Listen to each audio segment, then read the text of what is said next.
Hello everyone, welcome back to my channel. तो हमने last trigger तक पढ़ लिया था। आज हम जो पढ़ने वाले हैं वो है views in SQL, constraints and assertions क्या होते हैं। तो व्यूज इन एसक्यूएल की अगर हम बात करें तो व्यू एक तरीके से मैंने अभी पहले भी समझाया था। जब हम डेटा एब्स्ट्रैक्शन और डेटा इंडिपेंडेंस की बात कर रहे थे तो वहाँ पे व्यू लेवल पे जो डेटा एब्स्ट्रैक्शन यूज होता है तो वो ही व्यूज है ये एसक्यूएल के अंदर।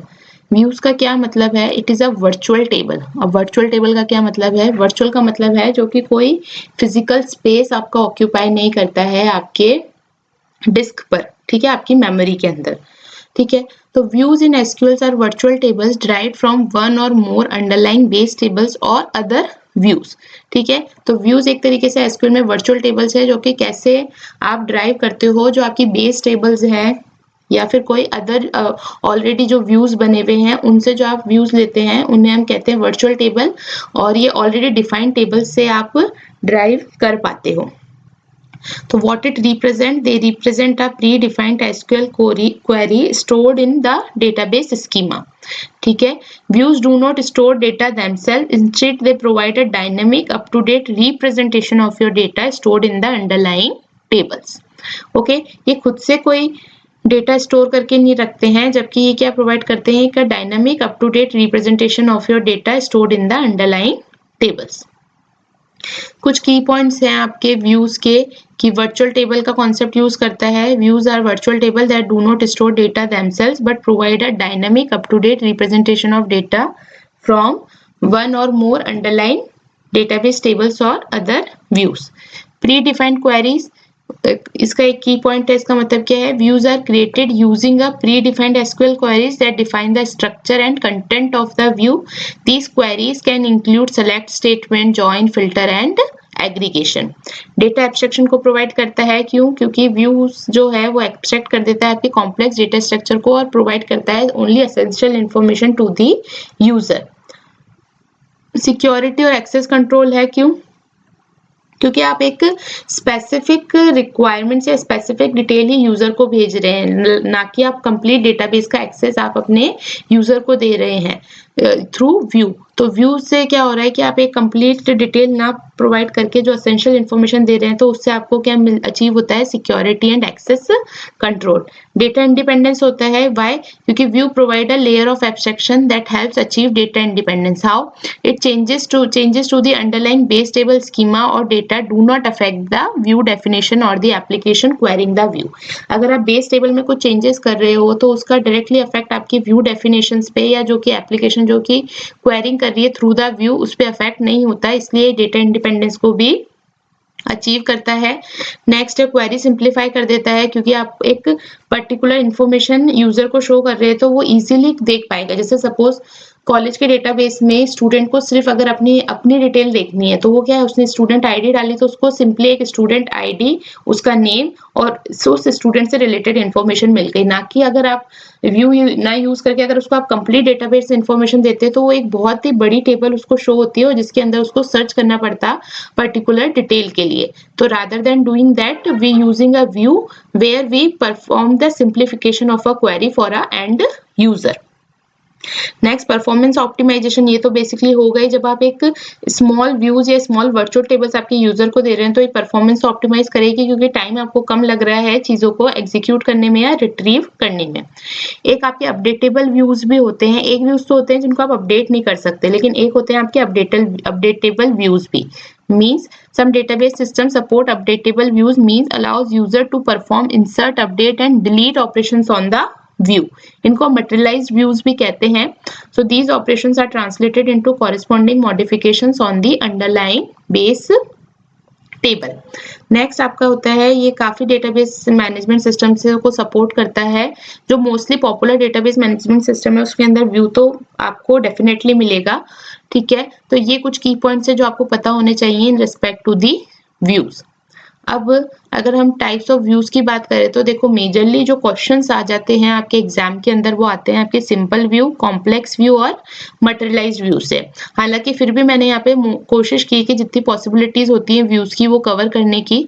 तो आप सिंपल व्यू को अगर देखें तो ये एक बेस्ड होती है किस पे, सिंगल टेबल और a single select statement. It provides a straight forward representation of data from one source without any complex join और एग्जिट। बहुत सिंपल सा, आपके पास एक सिंगल बेस टेबल है, उस बेस टेबल में से आपने कुछ डेटा को बस सेलेक्ट स्टेटमेंट या एक सिंगल सेलेक्ट स्टेटमेंट यूज किया और वहां से कुछ डेटा रिट्रीव करा और एक व्यू बना लिया।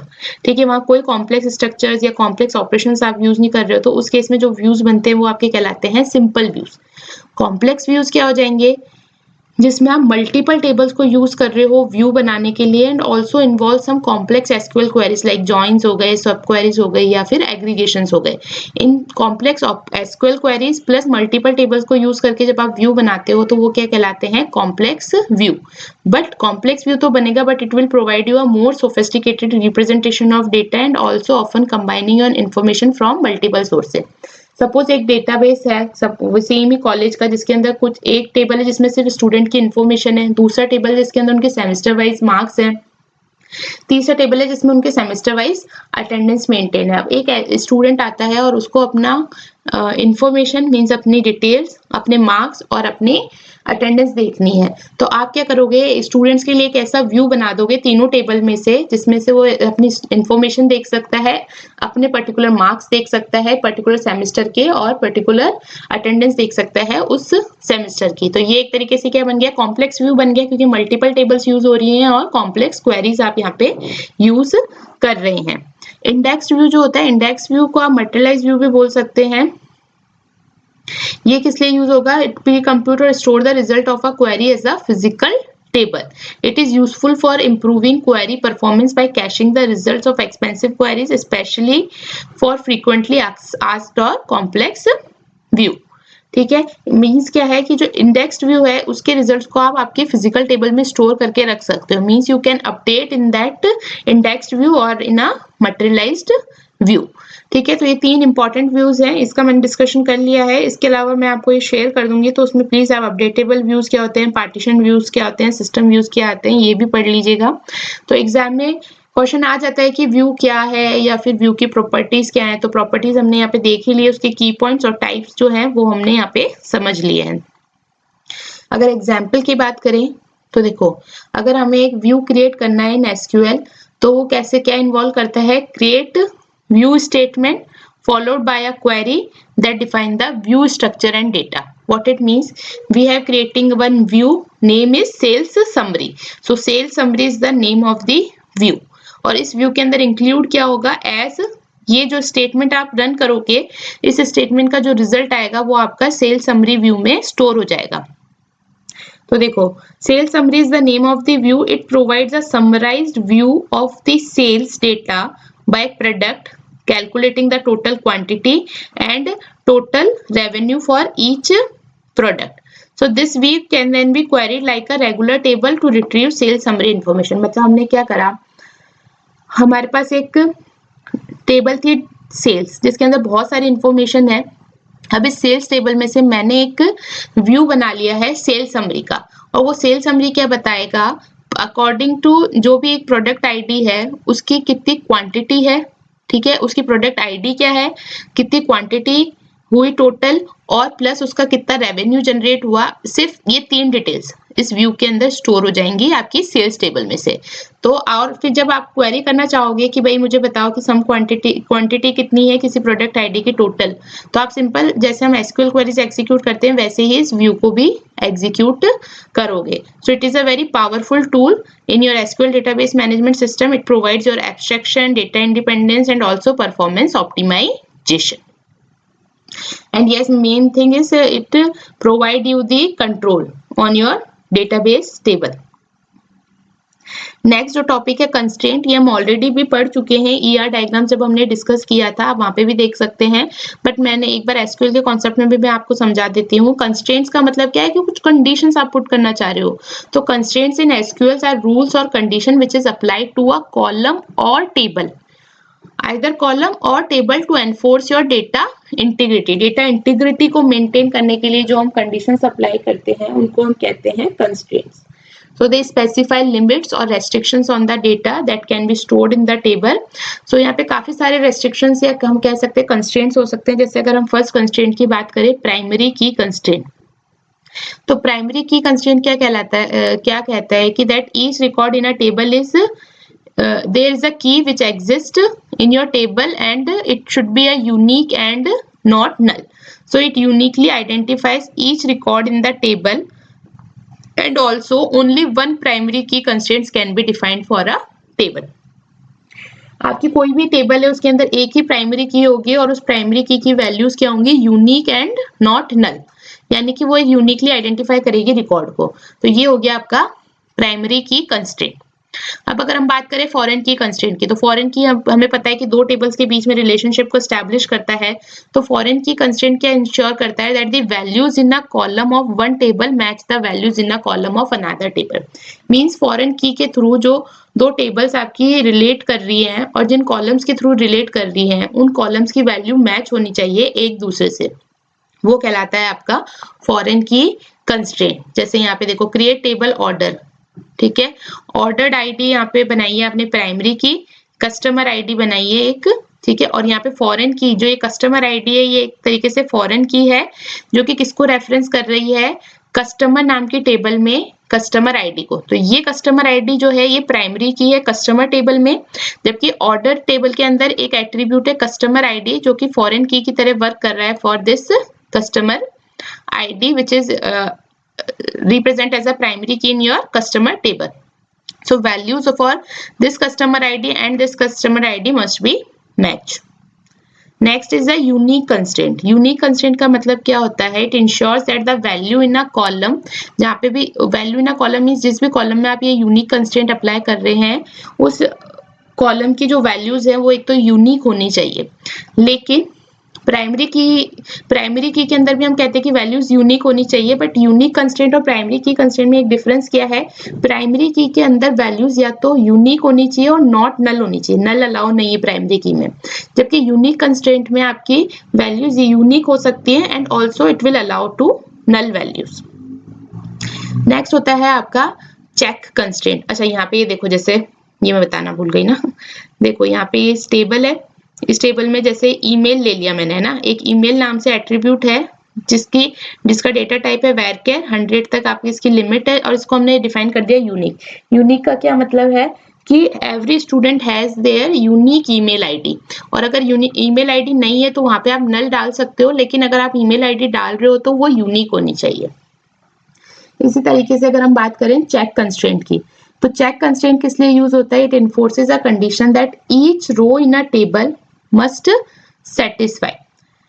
It is used to restrict the values that can be inserted or updated in a column. Suppose हमने एक एम्प्लॉय, जैसे आप समझो आप कोई फॉर्म भर रहे हो, है ना, और उस एग्जाम फॉर्म की जो मिनिमम एज लिमिट है वो है 18, तो आपको वहां कंस्ट्रेंट लगाना पड़ेगा क्या कि अगर कोई पर्सन है वो जो एज है उसकी वैल्यू जैसे 16, 17, यानी कि अगर लेस देन 18 डालता है तो वो पर्सन को या उस कैंडिडेट को आप अलाउ नहीं कर सकते हो एग्जाम के लिए। तो इस केस में आपने क्या करा, आपने एज जो थी कॉलम उस पे क्या कंस्ट्रेंट लगा दिया कि एज की जो वैल्यू है वो ग्रेटर देन इक्वल टू होनी चाहिए 18। तो इस तरीके का कंस्ट्रेंट कहलाता है आपका चेक कंस्ट्रेंट, जहाँ पे आप चेक कर रहे हो कि अगर कोई इंप्लॉय अपनी एज डाल रहा है तो वो 18 से कम तो नहीं है, क्योंकि अगर 18 से कम होगी तो वो एरर बताएगा, क्योंकि यहाँ पे हमने कंस्ट्रेंट डाल रखा है चेक। तो ये 4 कंस्ट्रेंट्स होते हैं, ठीक है, जो हमें पता होने चाहिए जब हम एसक्यूएल स्टेटमेंट्स कुछ लिख रहे हैं। तो अब नेक्स्ट जो टॉपिक है वो है इसमें असर्शन। Assertions क्या होते हैं? Assertions is also in SQL are a logical condition that must be true for a database to be in a consistent state. But तो देखो assertion भी conditions है और आपकी constraints भी condition है, but difference क्या है? Constraints के अंदर तो हम क्या करते हैं, unlike constraints कहाँ पे applied होते हैं to a individual tables, ठीक है, इंडिविजुअल टेबल्स पे आप कंस्ट्रेंट्स को अप्लाई करते हो, जबकि असर्शंस कहाँ अप्लाइड होंगे, कंप्लीट डेटाबेस पे। Assertions are applied to entire database. So they are often used to enforce some complex business rules that involves multiple table. Okay, तो ये ध्यान रखने वाली बात है कि जो constraints होते हैं वो individual tables पे use होते हैं, जबकि assertion जो है वो complete database के ऊपर apply होता है। तो SQL 99 में ये इंट्रोड्यूस हुए थे असर्शंस, बट ज़्यादा इनका सपोर्ट अभी है नहीं। मोस्टली डेटाबेस मैनेजमेंट सिस्टम्स को फुल्ली सपोर्ट नहीं करते, इसलिए कंस्ट्रेंट्स तो काफ़ी वाइडली यूज किए जा रहे हैं आपके डेटाबेस मैनेजमेंट सिस्टम में, बट असर्शन अभी भी उतना वाइडली यूज्ड या एप्लीकेबल नहीं है। इसका सिंटेक्स कैसे हो जाता है? Create assertion, check salary. Check salary हमने एक असर्शन बनाया है और चेक क्या कर रहे हैं उसके अंदर हम कि सैलरी जो है, अगर कोई एम्प्लॉय अपनी सैलरी डालता है तो सैलरी नेगेटिव नहीं हो सकती। तो ये हमने कंप्लीट एम्प्लॉय डेटाबेस टेबल पे क्या लगा दिया कि जहां पे भी सैलरी वैल्यू आ रही है वो सैलरी नेगेटिव नहीं हो सकती, तो उसके लिए हमने यहाँ पे एक असर्शन क्रिएट कर दिया है। So, यहाँ हम क्या कह सकते हैं? Constraints are widely supported and commonly used, while assertions are lessly commonly used due to limited support in some database management system and the complexity involved in this defining and maintaining them. So, however, they can be a powerful tool for enforcing some complex business rules that cannot be easily expressed using constraints alone. ठीक है, तो ये आपके कुछ topics थे जो मैंने cover किए हैं, एसक्यूएल एप्लीकेशन डेवलपमेंट से रिलेटेड थे ये सारे। इसमें क्या क्वेश्चंस आ सकते हैं वो हम कवर करेंगे डेफिनेटली हमारी जो एमसीक्यूज वाली प्लेलिस्ट है उसके अंदर, जिससे क्या होगा ये टॉपिक हमें और क्लियर हो जाएगा। आई होप ये वाला टॉपिक आप लोगों को समझ में आया है। प्लीज समझ आया तो लाइक एंड सब्सक्राइब करें। Thank you.